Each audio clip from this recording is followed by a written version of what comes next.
Big shook, big shook. It's really real right now. Myster DL. 2, 2, 2, 2, 2, 2. Who's off? Yo, we are here. The Danger Zone Podcast, number 16. Number 16, Número baby. 16. We up in the house, man. You know what I'm saying? 1-6. You know what La I'm saying? zona de peligro. Yes. Episode 16, man. And appreciate life and appreciate the day, man. That you know, we all blessed right now. But We got Eric Bobo from Cypress Hill stopping by today. yes, sir. Eric Bobo, the legendary percussionist. Yeah, we got a bunch know? of stuff going on this week. A Boricua. lot of good stories in the news Oh, yes, we're busy. from hip hop and sports. So, Chef Tanya, what we got first? What's going on?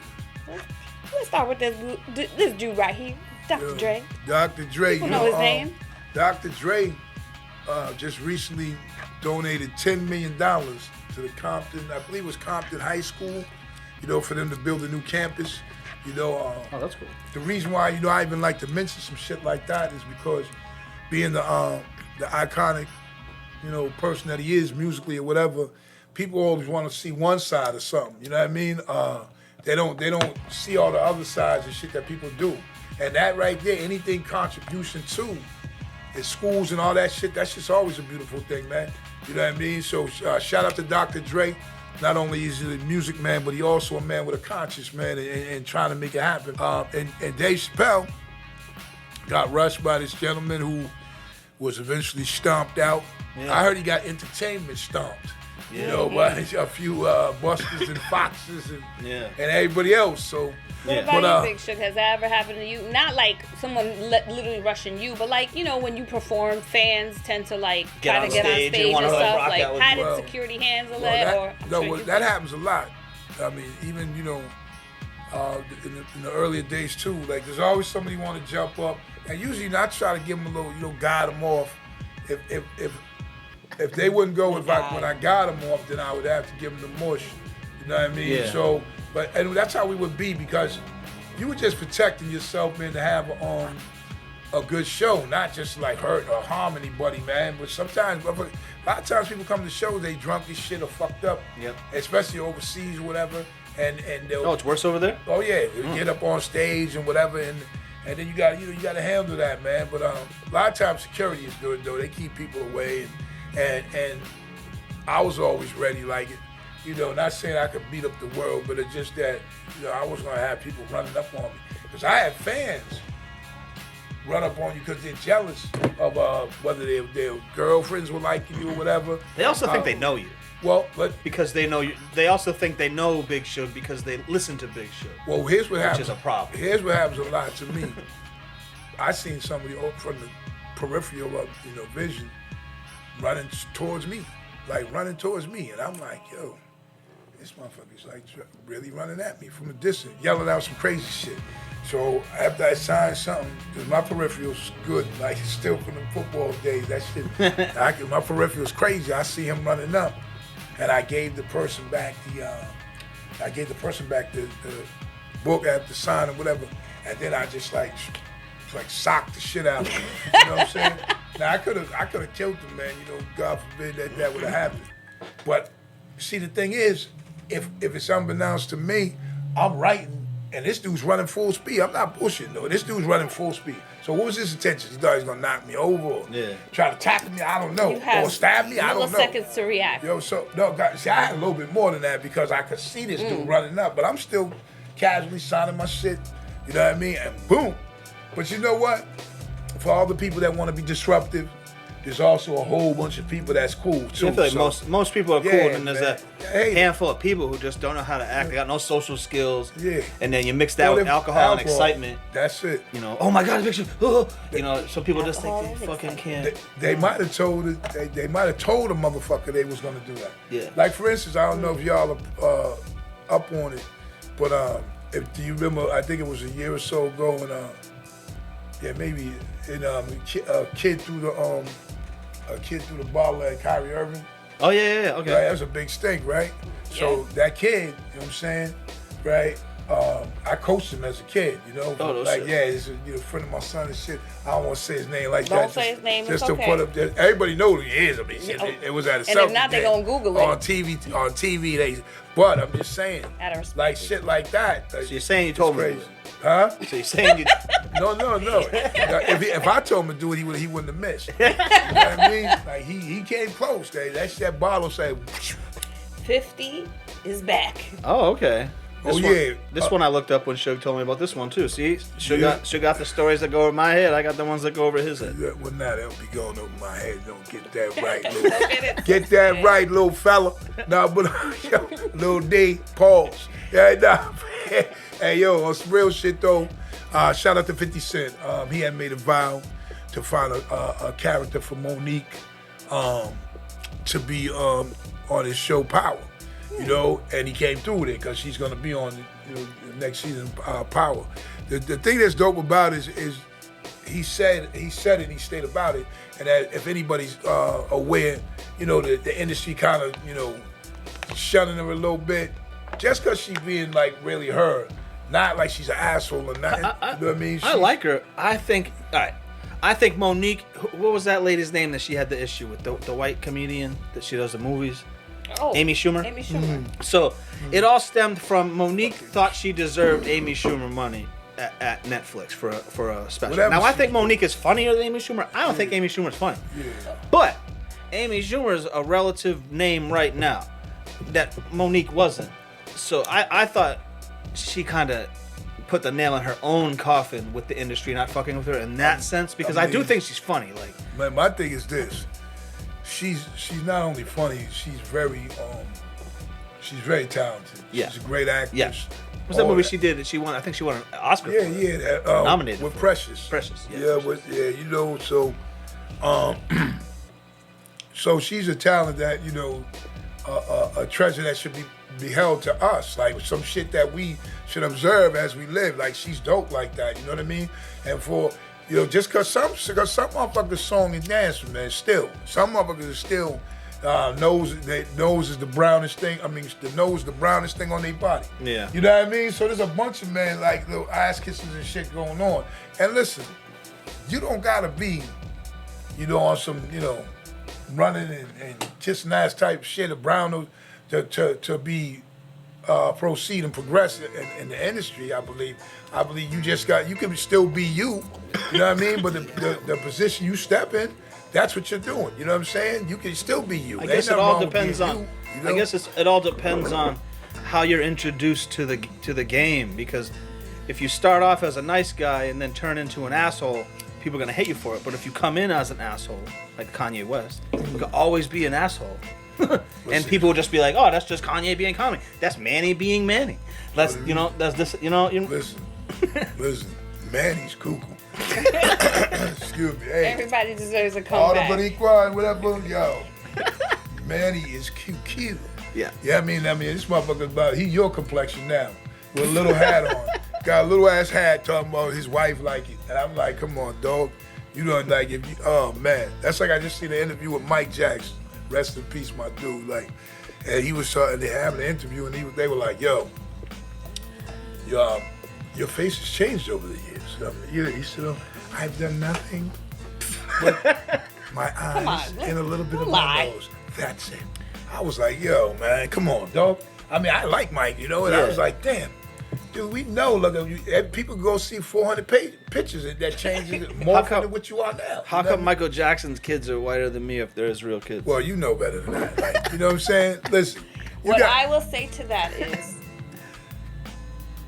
whether he adopted them, whatever the case is, those are his kids. Those are all of those people out there that don't have biological children. Pete, let me tell you like this. So in that regard, yeah, them his kids. He raised them all that. But also, if you for one moment thought they came from him or some sperm from him or whatever, listen, I got some magic beans right here. Now for real, one of them will grow you a house, and one a bank, one to make you president. Like, you know what I mean? So the other three, I'll tell you like on our next break. And if you don't want beans, I have a bridge I can sell you. Is that because we think he didn't like women, or he had some sort of surgery done in his early teens to make sure he always sounded a certain way. No, I think this is me.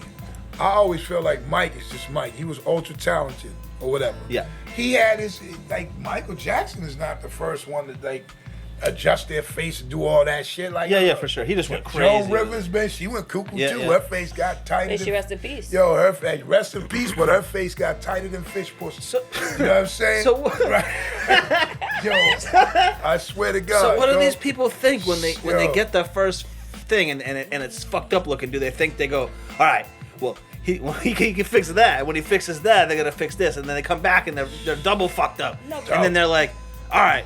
So one more surgery of this, and then you're missing one part of that whole scenario. What do they think? They're not there yet. Don't think that they look bad. Hold on a second. Yes, if they they have keep to. going back for more This is my thing. and adjusting, they keep convincing them. They're convincing themselves that. Yeah, that's cool. This is my thing. Tits. Or tits. maybe they're happy. They're there. They figured out how to do fake tits and make them look okay. You know what I'm saying? Faces, they're not there. Yeah. They're 20, 30 years away from being there. Word. I think if you're doing something extreme with your face, it's not. They're just not there. It usually does not come out good. Like, it's crazy. Even the stars. Motherfuckers probably can't even sit on his face because they might break shit. Oh, no. But yo, on some other shit. Can't go skiing. That's a sad sack. Yo, news. on some weird shit, you get up and mama nose all crunched up. But her cheekbones slide down his fucking chin. It's just they're not there. I've never seen it and been like, wow, oh. And if you have seen it, you didn't know. And never sit on plastic surgery face. I feel good right now. What we got next? Let's talk about Drake and other Drake. Fake Drake. Fake Drake. That shit goes together too, Drake and fake Drake. Well, fake Drake has been running around getting booked, like getting paid for performances as, Drake. Now it's crazy because they're paying him like 5 G's. And what I'm saying, fake Drake, you know what I'm saying? Hey.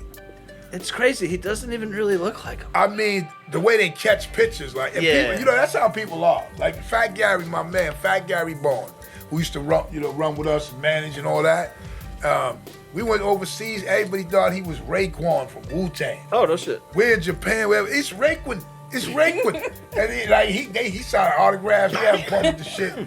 And now, so that's what I'm saying. People see them because they don't see him like this. I see it. It's dark. The lights are flashing. Yeah, they're like, oh shit. And but him getting 5,000. Oh shit. Pop. Yo. We keeping it real. And they clapping out here, boy. In the heart of low, they clapping. Shout out to Queen Latifah. Oh, nice. This is what I'm waiting for. Here we go. Yeah. Because I have it all loaded up on my thing here.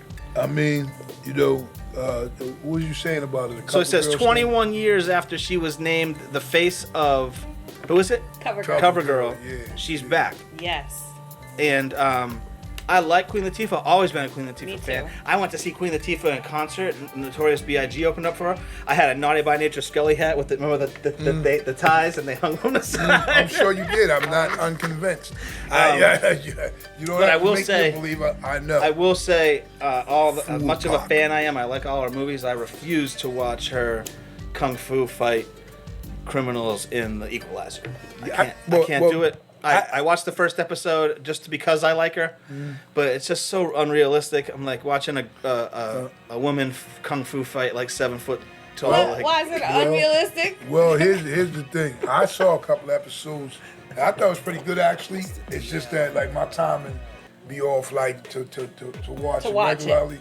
But I peeped it. See, another thing too though, like you said, if anybody remembers or knows Steven Seagal. Yeah.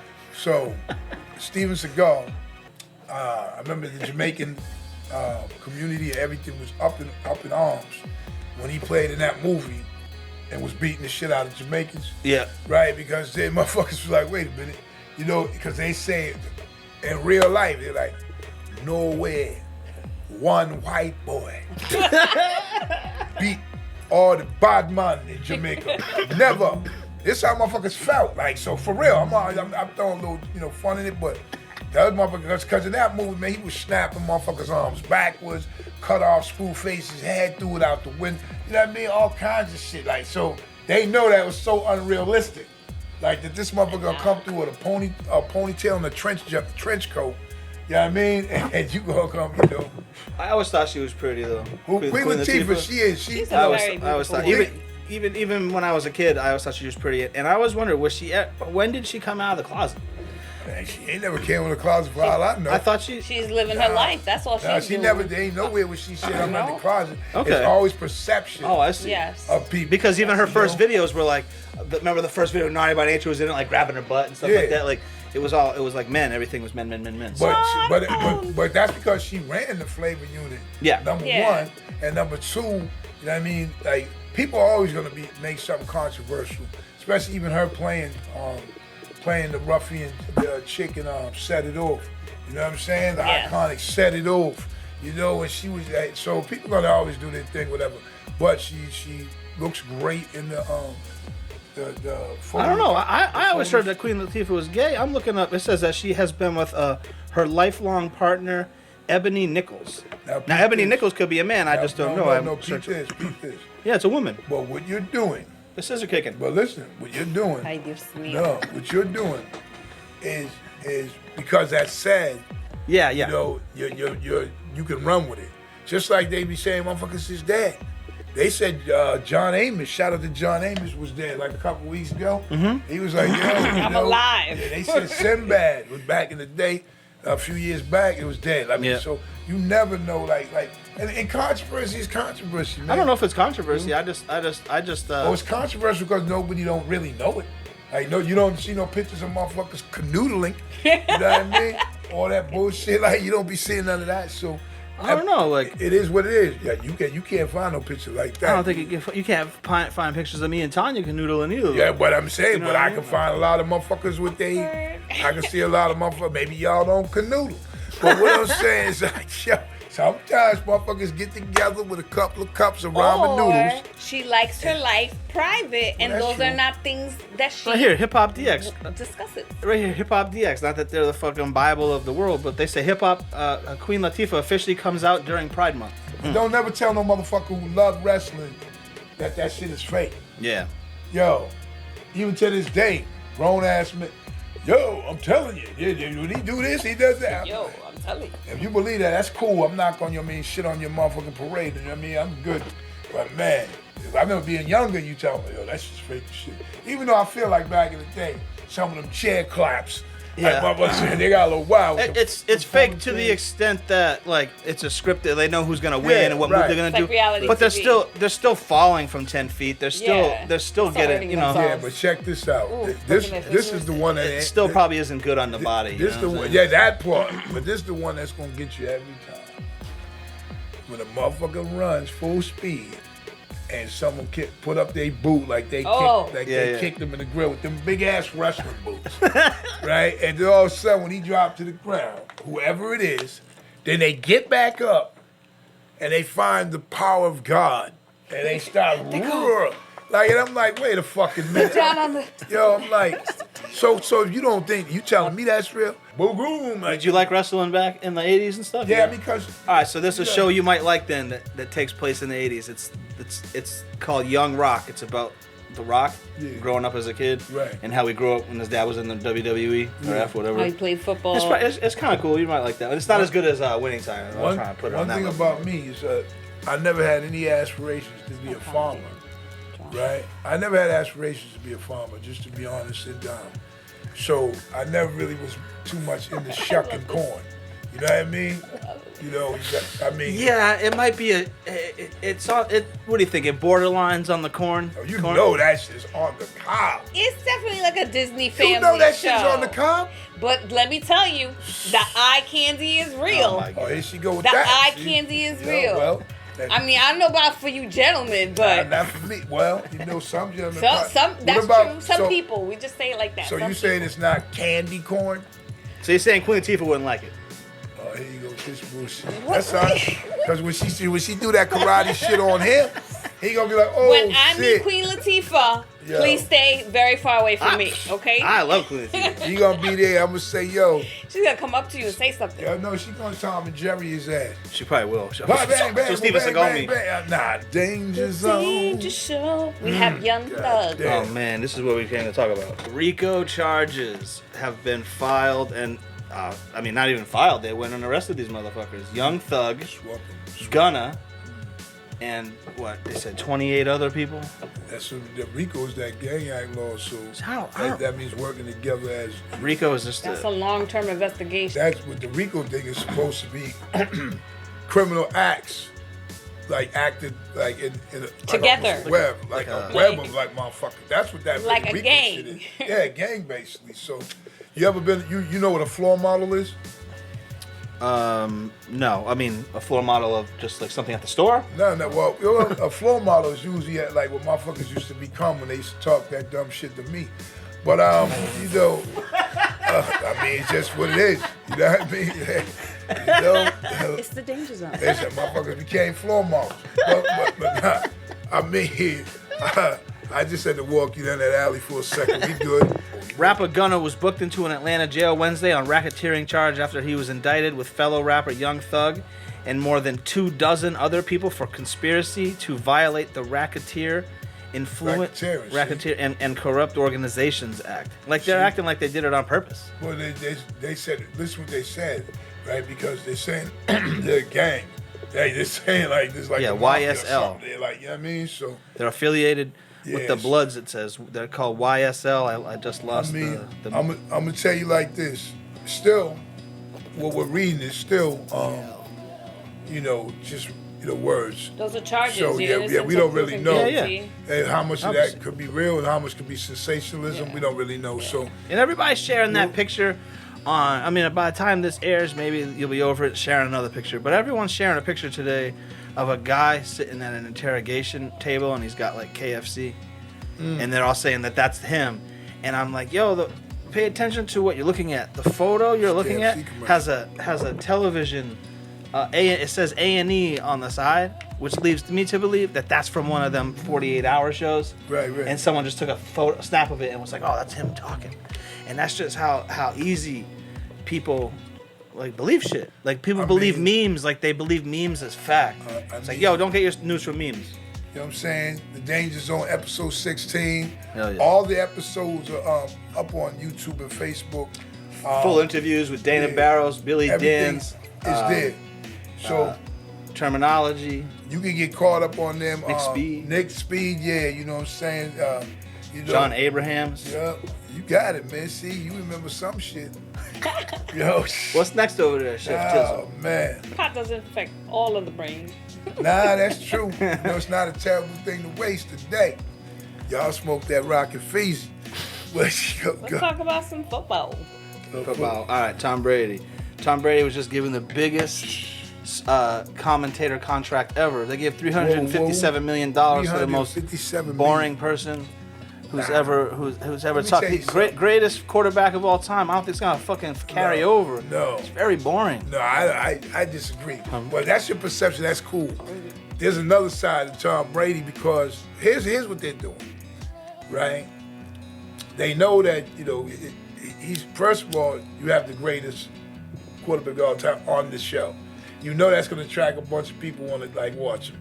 Yeah. Also, you got the Hollywood looks. You know, you know what I mean? So they know that's going to be a win for them on that station. Okay. But Tom Brady, to me, was more chill under that Patriots moniker because it was a way they were doing stuff. If you heard him talk outside of that, or even like as a Tampa Bay quarterback and different shit, it was way different. You know what I mean? But when he was there, because you know they was like, yo, you know how they were. Yeah. Oh, Tom. Like, come on, if somebody remember before that Super Bowl, whatever game that was, and he ripped his whole hand open, and he still played, and the shit was phenomenal. Come on, man. It's like No, I'm not taking anything away from his perception. skill. It's your perception, and that's cool. Like everybody's entitled. Like you might like cotton candy, I might like Cracker Jack. I mean, you know, It might be like some other shit, man. A-Rod the player versus There you go. A-Rod the That's a great job because A-Rod's awesome, and I never would have thought he was gonna be good at that. A lot of people were like, can't stand A-Rod, but Listen. they say that he's a very good sportscaster. He's good with that. He has a lot of knowledge. So But Shaq's good too. Even if Never you thought hate he on would be Tom. good. Who's good? And I'm bigger than everybody. I dominate. Could you shoot foul shots? 51% because I still scored 40 points a game. Yeah, he didn't need to shoot foul shots. What about you, Chuck? You win any rings? Yeah, I love that. Yeah, man. Come on, man. Just because they're giving Tom Brady all this money doesn't mean he's necessarily going to be the guy in studio calling the game. He might be on the field. He might be in the locker room. You know what I'm saying? He's a color dude. He's gonna do color commentary. Yeah. Someone's gonna be talking, and he's gonna chime in with his expert advice about the situation. But I think he'll be better. What's his name's a little stiff right now? Drew Brees. Some dudes are good, like Peyton Manning and them, all that head bob and shit and whatever. You know, he's funny. Right. He can't help it. The motherfuckers like, holy, that motherfuckers on some shit. You ever see him talking? So I do. Yeah. I'm trying to think of who the best ones are. Like who are the best ones? Well, we know Tony Romo's a good one. He's the highest paid. Tony Romo's right now. He's the highest paid one until Tom Brady retires. But Tom Brady, I mean, come on, 10 years, $357 million. Guess what? We're gonna pay you that when you retire. How much did he make playing football? That Not much? That. It didn't surprise me. Well, you know, if you collectively do it with all the off-field shit and all that, like, he's the best. Yo, this motherfucker did shit that will never be duplicated. Yeah. I don't care. No one's gonna win 7 Super Bowls like a quarterback, and he might win another one. I don't think anyone's gonna win that. You know, he could win 2 for all we know. We don't know. How old's the NFL? Over 100 years. Man, listen. Right? Man, man. So, you know. Do you need a good quarterback to win the Super Bowl? Well, of course you do, right? A smart, cerebral quarterback. But the thing I think people always miss is Tom Brady was the player. So he was great at what he did, and he elevated those around him, like with his greatness, his accuracy, and he ran the offense they ran. Bill Belichick was the coach of this program. Now, the situation is, Bill Belichick also was making the team. He was putting the team together. Yeah. With hits and misses, whatever, but he had to create this team that's around. They became all-stars. Willie McGinnis, Teddy Bruschi. When Belichick had Jimmy Garoppolo on the team, and they was gonna get rid of, they was letting Tom Brady leave, trust me, whether it was said or not, it's common knowledge that when you're that old, you're supposed to start sucking. You know, you're supposed to not be good. It's been shown in the past, like this is what happened. Yeah. So I wasn't mad at them because they let Tom Brady go like that, because it was the great unknown to them and to the whole everybody else who say we should have kept him, whatever. Trust me, you don't know that's how that was done. They're running the team. All right, now him to go on and do what he did, I'm a fan. He's great. That motherfucker's great. Yeah. Come on, you beat out a motherfucker that's way younger than you. They got rid of his ass and brought in an old dude to win. You know what I'm saying? Kind of like y'all did on the Danger Zone. You know what I'm saying? We gotta get this old dude up in here, man, to pop off. Speaking of the Danger Zone. What's up, son? I kind of want to know who's stupid as hell this week because. You know, we'll see what happens there. All right, this is the Danger Zone. Stay tuned. This is the Danger Zone podcast. We got Eric Bobo waiting on the line right now. Shout out again to Rue Family Moving, Rue'sFamilyMoving.com, or you can call 978-398-2784. Coast to coast moving, very professional. Starting June 1st, you can nominate them for the Best of the Seacoast 2022. So that should tell you right there that they're really doing some good things, and they have great customer service and great customer relations. They helped me move into this studio. Rue's Family Moving, 978-398-2784. You can also find them on Facebook and at Rue'sFamilyMoving.com. Hello, Eric Bobo right here. Member of the almighty Cypress Hill. Man, my music history goes pretty way back. My dad got me into music. Dad's name is Willie Bobo. Latin jazz percussionist extraordinaire. Got me on the stage. I was 5 years old, So I was doing the Latin jazz thing, and always been a percussionist all my life. And when he passed, I was 15, and I continued the legacy a little bit, and went to school, did all that stuff, but I needed to get out and do my own thing. And in '92, I joined up with the Beastie Boys, and I went on tour with them for the Check Your Head tour, and didn't realize that tour would kind of change, my life, because that whole month tour, like, it was Beastie Boys, Rollins Band, and the Lynch Mob, you know, Ice Cube and the Lynch Mob, and then the last beat, Cypress Hill replaced them. So that's when I Hill, and then before you know it, I was doing stuff with them, and I was flip-flopping between both Beastie Boys and Cypress Hill for about a good 2.5, 3 years. Then finally joined up with the Hill full time, and it's been like that ever since.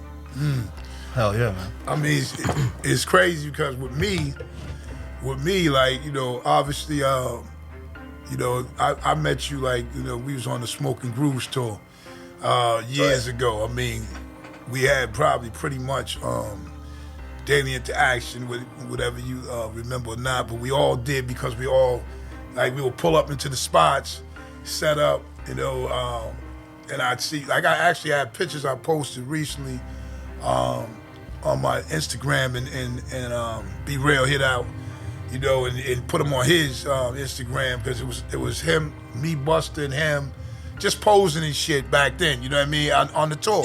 Because we pull up and, you know, but like I spoke then, one of my greatest things was I used to be watching all the shows from the side because, you know, it was y'all, I believe it was Public Enemy, you know, it was Black Eyed Peas when they first started, Maya, us, Gang Starr, and, you know, so, and the Flip Mode Squad and Buster.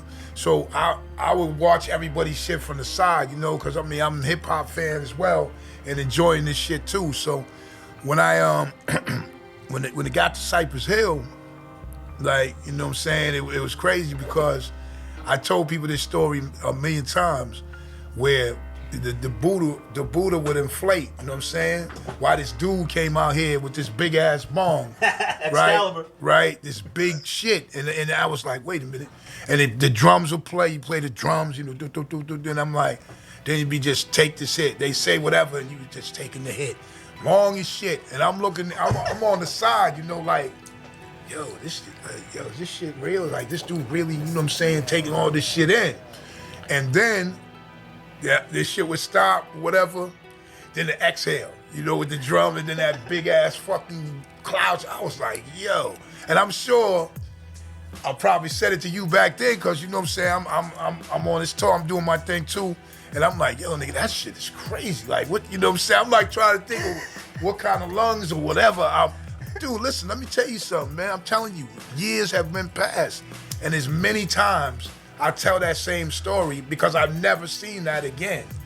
And then I wanted to do it again because I wanted to be like, damn, I wonder if you still do that. Like, because that shit was so much. It was like, man, you know? And that was a big part of the show. That shit was like dope to me, you know what I'm saying? So, but you was really consuming like that, huh? Yeah, it was, that was real. It was real like that. There was nothing fake about that, you know what I mean? I remember, you know, B be the one that would hit the bomb first, right? And later on, I was like, "Yo, man, I want to try that. Let me try that." So he says, "All right," you know. And then all of a sudden, you know, I was the guy, and we had that big ass bomb, which about like 8 feet, a little more than, you know what I mean? Yeah. And you know, a lot of people thought, well, you know, that ain't real weed. Yes, it was. You know what I mean?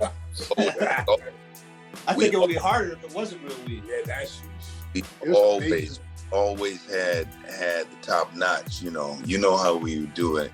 No question. And you know, they started calling me Big Lung, you know what I mean? Because I take, man. I mean, how much, but in that bong though, how much weed was in the bong? You know what I'm saying? That was a nice little bowl, man. That was a nice bowl, right. You know. I would have to say probably about a gram at least, a gram and a half, at least, you know, and you know what I mean? And yeah, funny how I have to, because that was like middle of the show. Yeah. You know, it wasn't like at the beginning or the end. That was in the middle. We still had more to go. Right, so right. We performed all that shit, you know what I mean? And there was a lot of people that, you know, they wanted to try it and they did not succeed, you know, you know, yeah. But yeah, that was a big part, man. But I can't still do that, but I don't do it in the shows anymore. We don't bring it out. But yeah, man, that was that time that, you know, that was what was going on, man. I mean, we touched on the doc, you know, in the documentary of how I was doing that. But yeah, man, that was real shit. But that, going back to Smoking Grooves tour, to me, man, there hasn't been a tour like that, you know. And I don't care what people say, man. Those Smoking Groove tours was like, that was the shit, man. I mean, that was hip hop at its finest, you know. When you get like Gang Starr and Tribe Called Quest, Public Enemy, you know, Cypress, you know, and everybody, you know, Buster, Flip Mode, you know, everybody was at, you know, was at their top. So you guys toured the world and shit, and you know, things like that, right? So as you toured abroad, Europe and shit, did you ever go to Christiana? Oh yeah. Yeah. So you know what I'm saying. So I'm like saying, smoking weed. There's no way that you couldn't go there. And I try to explain like that situation because it was like dogs lived there. Fucking, it was like hippies and shit. It was kids running around. Look, it was like that Mad Max shit, like New York. No, I hear you. It was crazy, dude. You know what I'm saying? That it's like, it was like, I remember going there. I mean, definitely, man. It was like the cops was not going in there. You know, it was like they're gone. And you walked in there, there were dogs, all these dogs, you know, be like stray dogs, whatever. They belong to somebody. Yes. But I mean, but there was there, you know, and people that like living that hippie life, and you go there, and you was able to get your herb. I got a crazy story about that. Me and B, we went down there, and we, you know how you can buy, you know, you was able to buy your weed, hash, or whatever like that. So we saw these guys, and they were fans. So hell, come on, you know. So they had a bomb. And I'm like, oh, bet, you know, it's gonna be all good. So they had some hash in there, and I said, all right, bet. But the thing I didn't know is that at the bottom they had tobacco. Okay, so I took one of my big hits, and I had such a head rush that it fucked me up, yo. Like, yo, what the fuck is going on? I don't smoke cigarettes. Yeah. And we was fucked up, man. It took us a minute to fucking snap out of that shit. I remember we were about to go on stage, and like, yo, man, are we gonna be able to do this? Because again, we took such a massive hit, that shit just said boom. And I'm like, these Christiana motherfuckers, man, they mixing this shit with fucking tobacco, and for us, we didn't do that, man. We kept it. I didn't. Yeah. You know, we kept it pure. You know, we were smoking.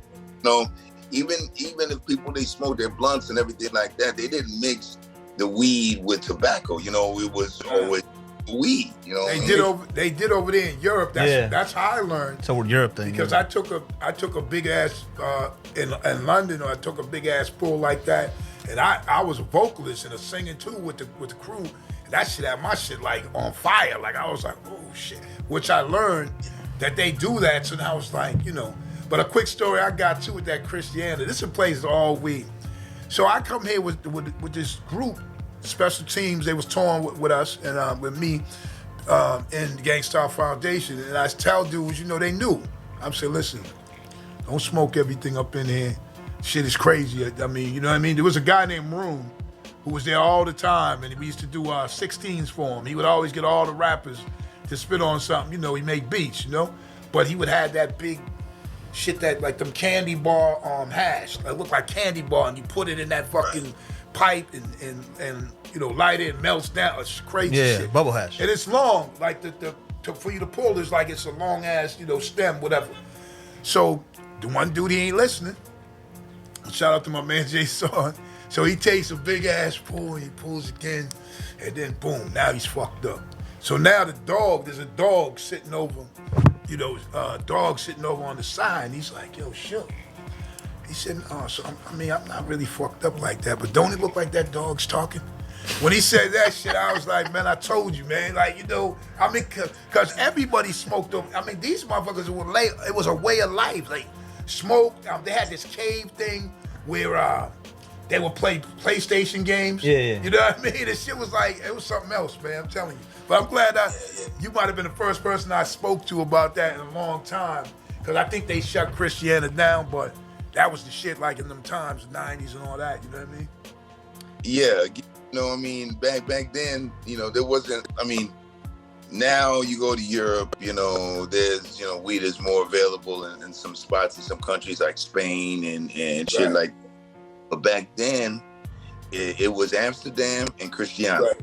Yeah, you know, everybody in London, wherever you go, they was getting their weed from Amsterdam. Amsterdam was the Mecca. You already know. You know what I mean? Yeah. You there, you was loading up, so you be able to last for the rest of your tour and everything like that.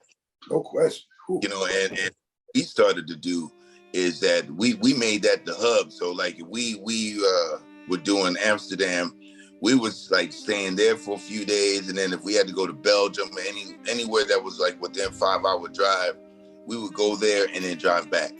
Go there, drive back. So we would be in Amsterdam for like a week. Yeah, blown out of our minds. You know? I'm sure. We tripped down the fact that, man, yo, this is the only spot in the world where you can go into these spaces, buy your weed, sit down, have a coffee or drink or whatever, you know, and it'd be no problem, man. And yeah, man, those were some crazy days. Crazy days, baby. I know about it. You do. What'd you say, D? So I wanted to ask you, Cypress Hill's had an interesting week. They were on Drink Champs, which obviously is the biggest podcast, second to the Danger Zone podcast. And you guys have your own documentary, which was so dope, bro. I had to watch it twice in a row. Tanya was like, "We're watching this again?" I was like, "Oh yeah." She's like, "Let's go." It was dope, man.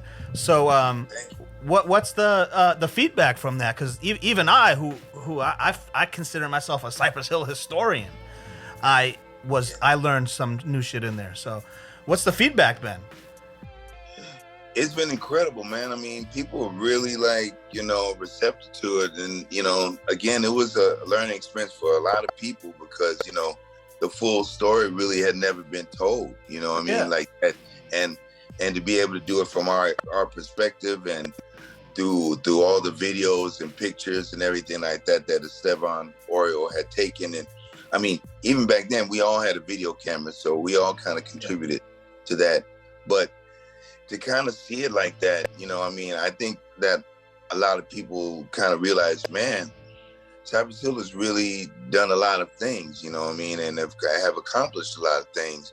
And it's more than just the weed thing, but just on the music tip and what we've been able to, you know, to do all over the world. And even me, like looking at it, I'm like, man, I mean, when you're doing it, it's all in the moment. You know, you're not thinking of the future or what, you know, people going to think about us, whatever. Like, we're doing everything in the moment. So to kind of like sit back and look at all that, it's crazy. And I think that, you know, people have been, you know, really loving it. I mean, watching it 2, 3, 4 times and everything like that. I was just talking the other day. Matter of fact, it was yesterday. And he looked at it, you know, I mean, we had our big screen and everything, but it's a different thing when you're focused at home and you're able to really like take it all in without all the other distractions. And like, man, we really did a lot of shit, you know what I mean? And he commented to me, he's like, man, I really didn't realize like the thing that you did, like to get to Woodstock, you actually, how you left that. I never knew that. Left him a note under his, he slides a note under their door at their hotel. It says, "I gotta go play with Cypress Hill at Woodstock, but I will be back for our show." This is some crazy shit, man. They took a helicopter to Woodstock. That's cool. You know, and thinking like about that a lot, you know, and I think like for me, you know, a lot of people didn't realize how I got into the whole fold, and I think that was kind of cleared up, you know, in a way, and you know why I'm a part of the whole collective as well, you know. and you know, like when Sendog had left the group, and how we had to keep on soldiering on, and you know, I mean, it was very informative, and I think that the people really enjoyed like how it was done, how it was made, you know, how everything went chronologically. It wasn't like it was all over the place, you know what I mean? Everything went, you know, in a great timeline. So it's been great, man. It's been really, really great. I'm glad that, you know, it's out and people are digging it. Did the Beastie Boys have any like animosity towards you at all for that?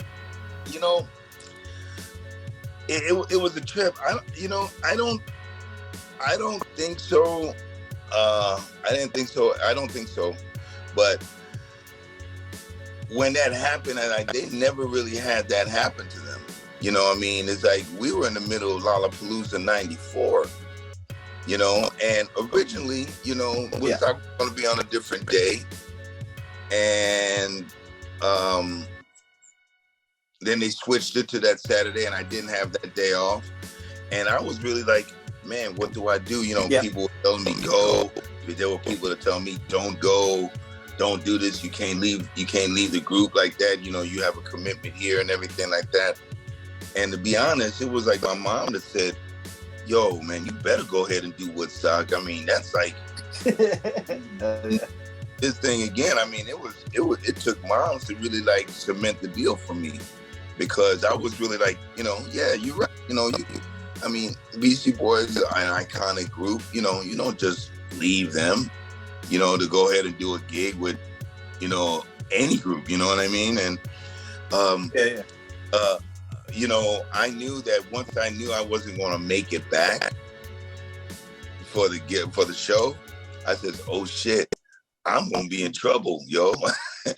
And I remember I flew into Miami, and that's where the next show was. So I flew in. I said, okay, I didn't see anybody. I just went right into my room. And like within 5 minutes of me getting in there, tour manager, he was used to be tour manager for Ozzy Osbourne, so he's some older English cat. Says, Bobo, need to meet you on the bus right now. We need to have a conversation. You shouldn't have gone. And when, you know, so I go down there and he lays the spiel on me. That was not right of you, Bobo, to leave. You shouldn't have left us. You really left us in a terrible spot. I don't know what's going to happen. If it was up to me, if it was up to him, he would have fired me right there on the spot. And I was thinking, well, in my head, well, if I get fired, I know I got another gig. Woodstock, right? I'm going to Woodstock. That's good. Woodstock is when they, you know, they really like formally introduced me as a new addition, you know. So then after that, then I talked to the boys, you know. He says, okay, the boys are going to want to speak to you right now. And I'm like, oh, shit. So it was like all three of them and me in the bus. So I was like, okay, you know. And they basically, they understood, you know, it was Woodstock. It was a big opportunity and everything like that. He said, you know, just, you know, let us know that you're going to, because the way I did it, like I've said, I slid a note under Mike D's door, you know, and this was like at 3-something in the morning, and I knew it was going to be sleep. I said, yo, Mike, I'm left to go to Woodstock, but I'm going to make it back for the show. I will be back, you know, and that didn't happen. And like 3 people had to be doing my parts for the next show, you know. Ooh, and they're looking, you know, they're looking at some of the broadcasts, because it was like all over. It was like the first Woodstock after the original one. So MTV was all over it. And people was like saying, yo, Bobo, that's Bobo over there, you know what I mean? And there was some security and some people that did Lollapalooza that was at Woodstock.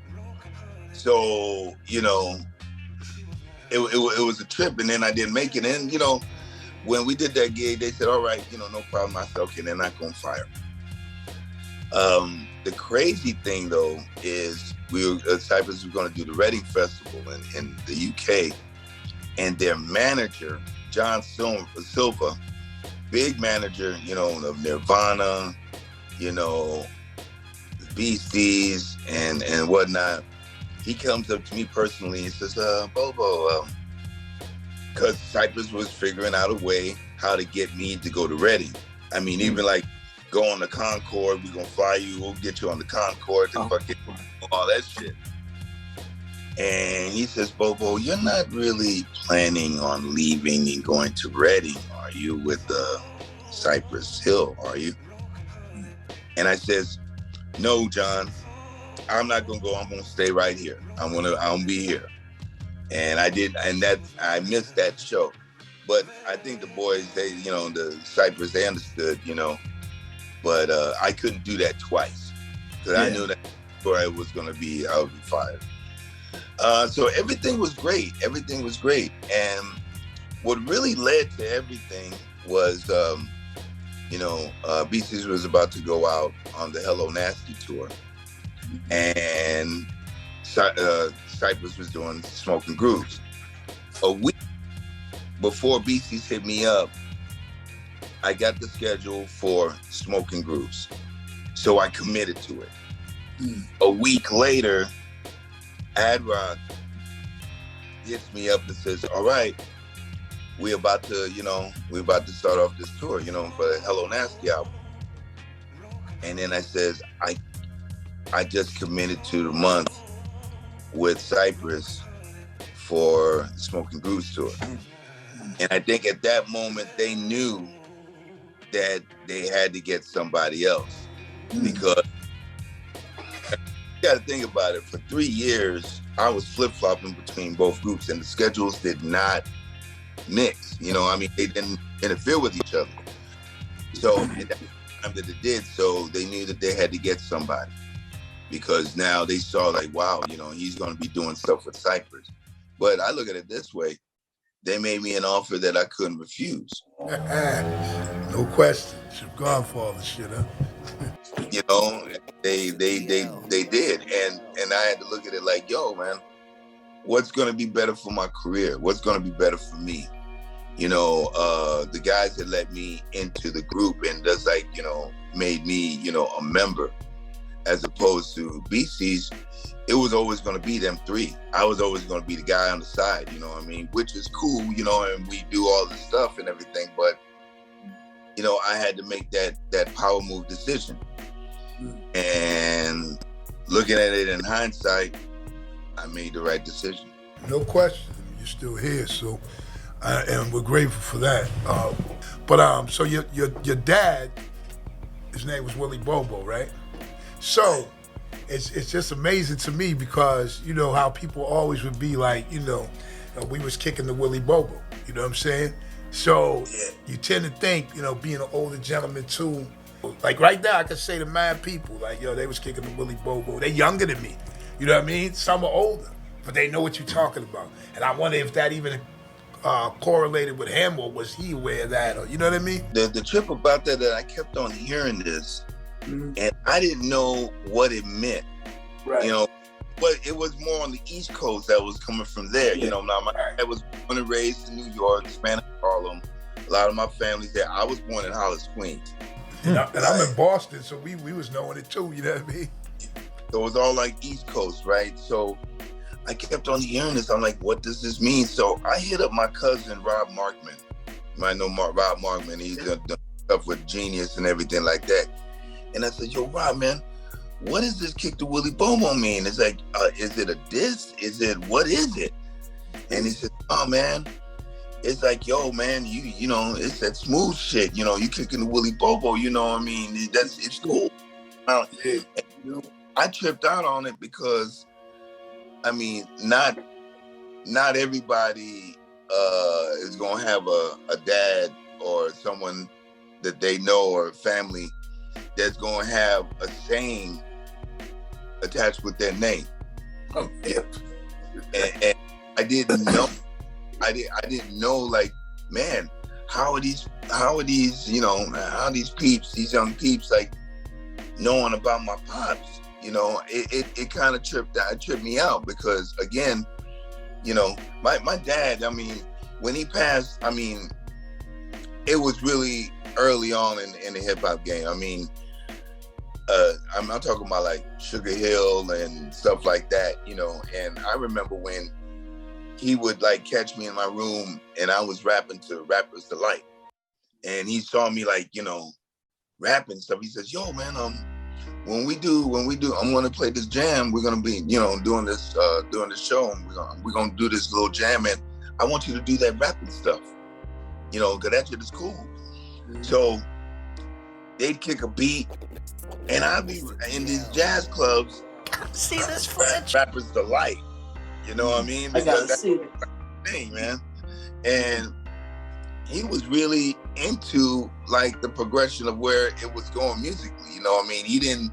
It was so drum heavy. He loved drums, you know? And he loved, because all of those, you know, all of those original beats, they were done with a band, and you heard like, you know, these are the breaks. There's a percussion break, you know, timbales and all this stuff. So percussion was always kind of there. So for me, man, it was like I tripped out, and it wasn't until like also like Smoking Grooves when Q-Tip came up to me and he says, "Yo, that Do What You Want to Do album by your pops, man, I love that record." And I'm tripping. I'm like, they know my dad, you know? So again, it was a big surprise to me. And I was like, I'm hearing Kick the Willie Bobo, I'm hearing Grand Poobah, I'm hearing all these, you know, these MCs saying this. And I'm like, wow, you know, I really tripped out. So I felt good, like, man, you know what? I'm in the right place. I'm in the right place, you know, musically, you know what I mean, to be doing this. And still to this day, there are people that have not made, have not said, you know, have said, "Yo, Willie Bobo is your pops," you know, and not really getting it. So I just feel that it was crazy for me, man. Like so you know, obviously you must know about Bernard Purdie, right? Yeah, oh yeah. Of course. So I went on tour with him. We did with Guru's Jazz with Taz, and we met so many people who used like his drums. That's why when you just mentioned about hip hop being drum heavy, it was like so many people weren't aware, and he kind of took it like, man, like Ice-T. He had met Ice-T one time, and Ice-T kind of brushed him off a little bit, and I educated him who this dude was, and you outused some of the shit. Where sometimes people weren't as studious about that, and I explained to him, but also Ice and a few others, you know, and they knew, like, okay, you know, this is the man. This is Bernard Purdie, Pretty Purdie, you know what I mean? So it was just crazy, like they had to get caught up to speed. But you know, I just wanted to mention that because like that, like I learned so much from him too, and him being an older guy, you know what I'm saying? And we on these jazz tours and doing the little singing and the rapping shit I did with him. This drum circle you're part of in LA, how did this all come about? This is some crazy shit. It's wild. LAFC, well, LAFC, they're a football club, which is like the soccer out here. Actually, you know, Be Real had done was asked to do a song, you know, for them. Okay.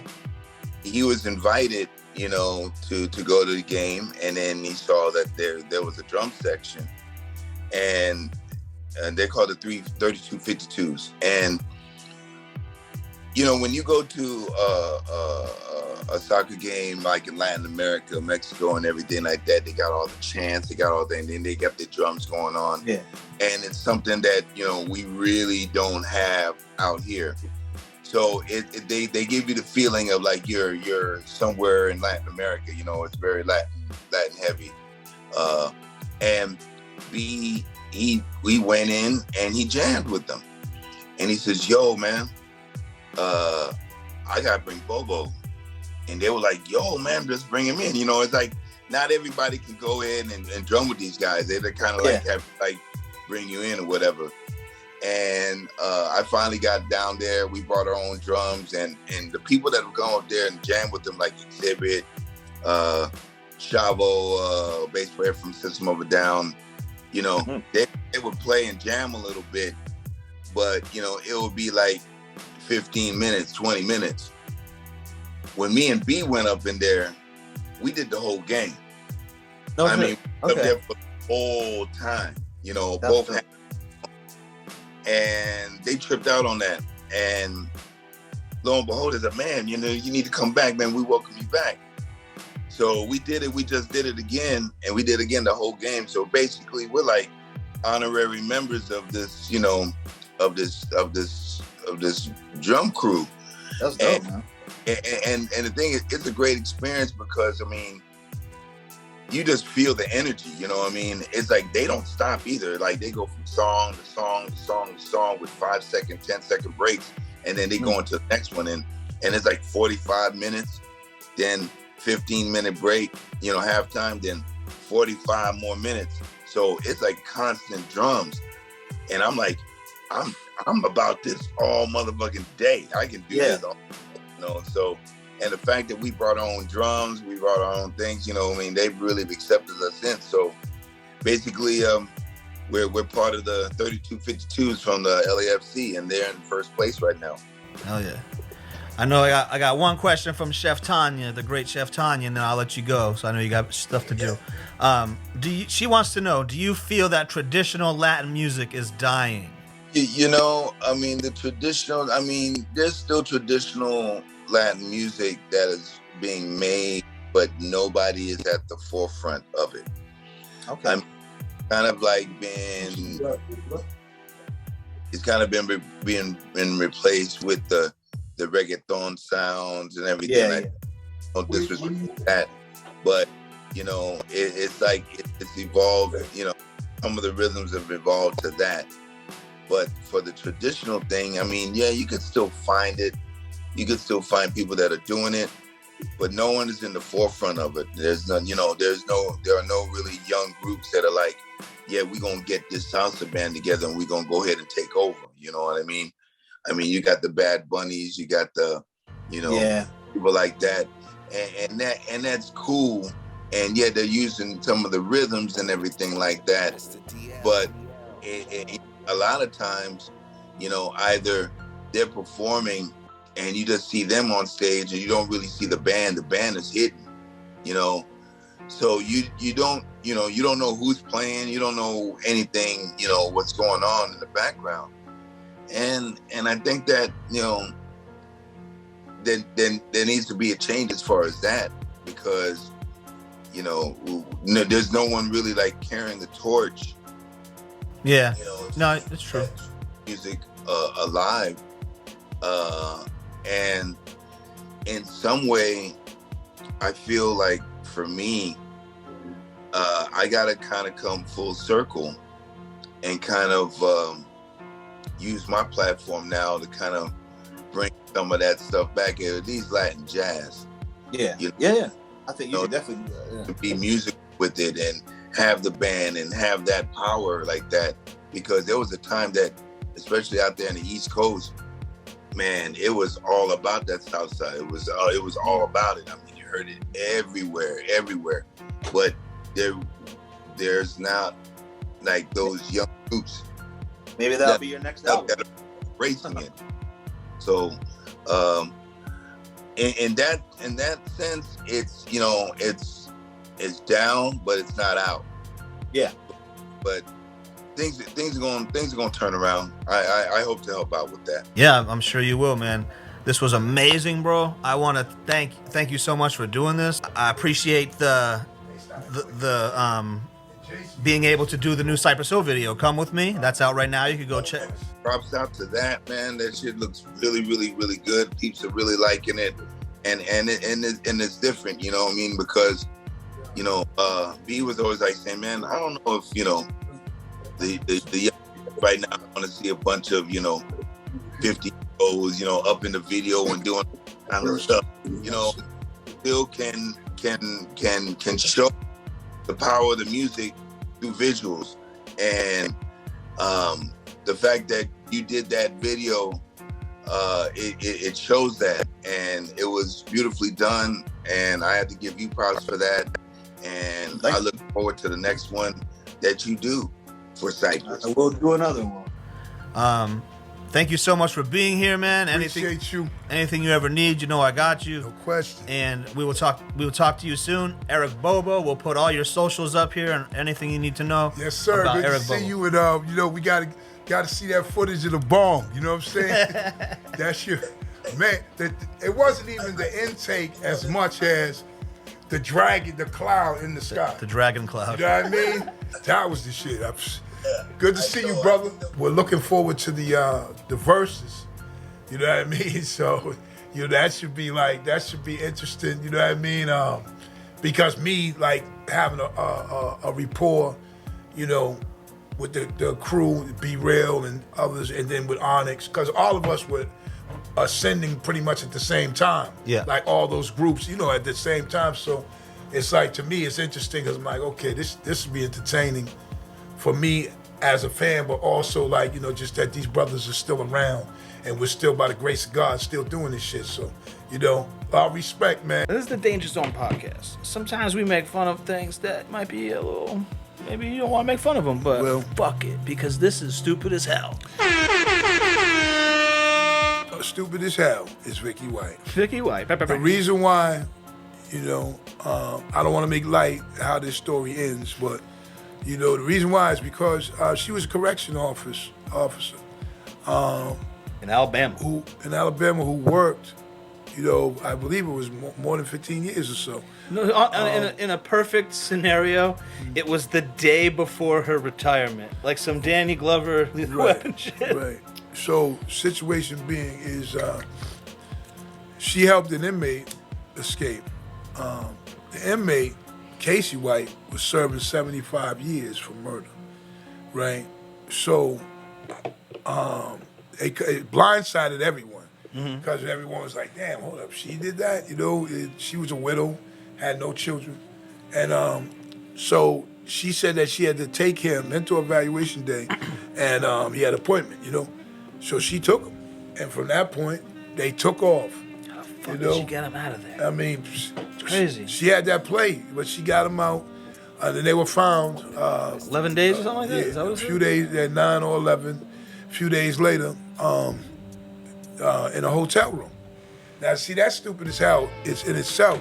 So basically, it shows you one thing, that she lost her goddamn mind, and dude was throwing a snake up in there, because they had to be having some relations before doing that. Because what would mentally even take you over? She looks like one of them. When you're going to be on the run. She looks like one of with them. an inmate. Lord of the Rings thing. Well, she's 56 and he's 38. But I mean, he gamed that, and so here's the thing. He got the con game. In the end, she came. I mean, the police, when they caught up to him, they had to rush her to the hospital because from self-inflicted gunshot wounds, and eventually she died. Wow, I'm so surprised they didn't try to pin that on him. Well, obviously, it was probably obvious what they saw. Oh, I see. You know what I mean? And plus, we're in that era now. Body cams and everything else. So, that thing. She was a model employee. But the thing is, I just wanted to say, what do you think went on there? This isn't the first time, that someone has attempted this. I even when I was in prison, there was people having relations, man. I mean, that's just old as fuck. But anytime you think she must have been watching too much TV, because anytime you think that you're just gonna live happily ever after, the only person I damn near know of who was able to go on the run and be there for 16 years or so was Whitey Bulger. She wasn't planning on coming back. She wasn't planning on going back. She said it was the day she was retiring, so she thought she was going to run away with this, that. Live on the run? That was the plan? Look, I see. Look, Whitey Bulger did that. They was living on the run. So they were in love. Yeah, or she was in love at least. She was, we don't know, but she was definitely feeling him. At the end of the day, what I'm just saying, I'm not making light of her killing herself, but as you can see the story, why she probably did that. She probably just suffered embarrassment of what she had to do on the other side. Yeah. But now she's at peace. But he had nothing to lose. Yeah, he was gonna be good with the few days. I mean, even those 11 days out of jail, that might have been worth it to him. What's the worst they can do to him? Put him in the hole? And she went to go get. There has life. And she went to the hotel with him. So this probably was sexual. And then he get out of the state. Why would you stay in the States? Come on. Well, they caught him in Indiana. You're trying to sneak out of the country. Everyone's looking for you. You're fucking 7 feet tall. Yeah, you're with someone that looks like someone from Lord of the Rings. You're not gonna. It's like 6 foot. It's like a 6'9" crack dealer on the corner. Yeah, you can't. What are you doing here? But So once again, man, listen. That guy had nothing to lose. It's Vicki White. You know what I'm saying? Till next time, you know, but damn, you know, it ain't gonna work. All right, man. That was it, man. The Danger Zone podcast, number 16. Number 16. Listen, we appreciate y'all, man. We appreciate life and the fact that we're able to do this. And y'all tuning in, man. We see y'all tuning in, man. We appreciate that. Keep rocking with us, man. You know what I'm saying? Chef Tizzle, we all up in here. You know what I'm saying? Excuses have no purpose, so don't make them. And as long as we glow, we're gonna grow. You know what I mean? And y'all helping us. All right? Peace. In the danger zone. On my dark days, I chopped crack on a regular. Ran up in spots and clapped on a regular. Took big fat ass stacks from the register. No matter how hard they tried, they still couldn't measure the hard I have. You joke when I stab. Grands in my pocket and still caught a cab.